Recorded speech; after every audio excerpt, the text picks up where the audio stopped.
Now peeps, this is crazy AF. 2025 is all bad. Now popular Texas rapper Yella Beezy has been arrested for the murder of MO3. Now MO3 was just 28 years old when officers responded to a shooting on Interstate 35 in Dallas. The suspect, described by police as an adult black male, got out of his car and approached MO3 while he was sitting in a car. MO3 exited the vehicle and began running south on the freeway while the suspect chased him and fired multiple rounds at him, according to the police. Now, according to new explosive details, Beezy is accused of hiring Keywan White to carry out the fatal shooting of MO3. Now, court documents revealed that Yella Beezy allegedly contacted White to set up the hit, offering him payment in cash to get the job done. Now, Keywan White, who's already been sentenced to 9 years in prison on firearm charges, is now awaiting trial for MO3's death. The grand jury referral explicitly claims Beezy's charges include capital murder with remuneration, essentially accusing him of putting a price tag on MO3's life. Now, following the news of Beezy's arrest, MO3's mother took to Facebook with an emotional message stating, "Justice for my baby." Now, it's long been known that MO3 and Yella Beezy had a long-standing beef, and that beef unfortunately ended in bloodshed. Now, man, justice has been served, and we're gonna be waiting to look at the trial, man, with Yella Beezy. I personally like both of them as artists, man. They made some dope music, man, and it's just sad that, you know what I'm saying, two young brothers had to lose both their lives, man, behind some crazy nonsense. Now, speaking of crazy nonsense, Big U finally turned himself in, and also some new footage has been unearthed of him extorting more people of color. Y'all check this out. It's gonna probably be my last video. I'm gonna go turn myself in to see what's going on. They talking about I'm a fugitive, so they just raided all my houses. 600 was actually with the police when they raided my house. And he's actually got video and footage of it, so y'all know what y'all dealing with. And I just want to say this to y'all: when they raided my houses and my property, they was asking about whack, loose cannon, 600. And this internet stuff. All of y'all filed. All y'all who be sending shit around the internet, all y'all who be promoting and listening to what these niggas saying, all y'all giving these likes and hidden likes, all y'all supporting this. All y'all guilty of this fuck shit. If you had something against a black man, you should handle it with a black man in the streets. Wack said 100 times he was gonna take my contracts. He working with the FBI. The FBI went to the city 3 days in a row and told the city they didn't want nobody to give me no more money. They went to all the different celebrities and told all the different celebrities, don't give me no money, don't help me, don't do nothing for me. They going around scaring and intimidating everybody. But y'all sitting it around getting people in trouble. Like y'all don't understand what the FBI do to black men who try to help their community. I ain't been nothing but a help to our community. But I guess it is what it is.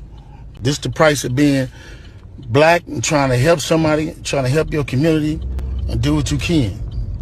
You just guilty because somebody else don't like you and they go on the internet and do what the fuck they want to, and y'all gonna promote it. It's crazy. But I'm going to go turn myself in though, because I ain't did nothing. That's crazy. The same people you claim to protect and want to help out is the same people you're actually extorting, and he definitely deserves to be locked down. Now, I'm one of them people, man, that, you know what I'm saying, like to see most of our people free, but some of them motherfuckers got to be locked the hell up. Now, y'all check out this footage right here of Big U, man, and extorting some film crew, man. This is absolutely insane. Movie production in the hood. That's how we do it, young man. Top flight, baby. Security. GB running this here movie set in the hood. Come on out here. Coming out here and checking in with GB, getting these movies done. You better know it. You know, anytime you want to do movies in the hood, just check it in. We can make sure it's done. Movies, videos. But if you don't check it in, oh well. Let's go check your out. We gonna check you in, all right. We gonna check in all of your equipment. We gonna check in all of your equipment. Meanwhile, them same neighborhoods are being gentrified, but y'all ain't extorting them. Y'all extorting your own damn people. Shaking my head. Now, speaking of culture vultures, man, also Adam22 from the No Jumper podcast, he had a response to people blaming his platform for getting all of these gangsters locked up. Do y'all believe him? Check out what he said. See a lot of people saying that 22 is the reason why Brick got caught up. Fuck out of here. 22, you know what I do. I put people in position, put them on the podcast, give them jobs, help them make legal money. A lot of the shit that people are getting caught up for is shit, especially with Brick. It's like, I'm not seeing anything that says anything about stuff that he's done in the last 2 years since he's been fucking with us, right?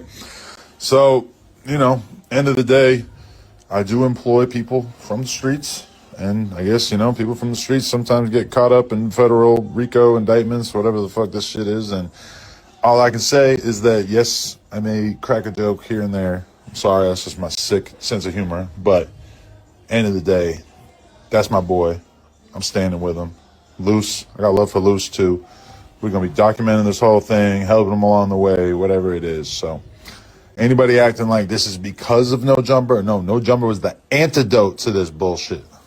Dude literally said he going to be documenting the whole entire thing the whole way. He ain't no better than DJ Vlad.